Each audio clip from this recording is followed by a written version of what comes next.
तो राम राम संगवारी हो, जय जोहार। मैं आप मन के नंद कुमार बहुत बहुत स्वागत करत हो। और मैं जावत संगवारी हो बिहाव, जेमा संगवारी मोर बहन के हुआ थे बिहाव, जेमे समधी भेंट हुआ थे। मैं लेट हो गया काबर की मतलब छुट्टी नहीं मिल पा रही, सेकर वजह से नहीं जा पात रहा।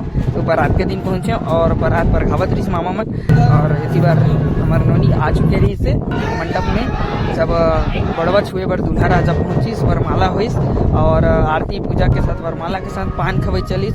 फिर संगवारी हो पान खवाईस, भाजी खवाईस और दूल्हा राजा ला खवाए के बाद नोनी हा गोदी में बैठ गए। और गोदी में बैठी से नोनी ला 2-4 पैसा मिल गए। फिर ब्राह्मण के द्वारा साकोचार बिहाव चलिस, जिसमें संगवारी हवन पूजा चलत रही से, बरतिया मन ला भोजन खवाई चलत रही से।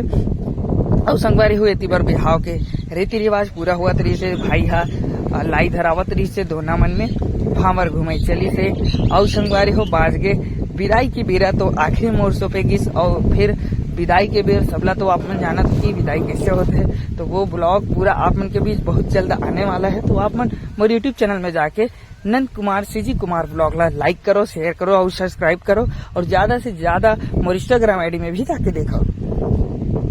संगवारी हो आप मन मोर इंस्टाग्राम आईडी ला जानत हो तो ज्यादा से ज्यादा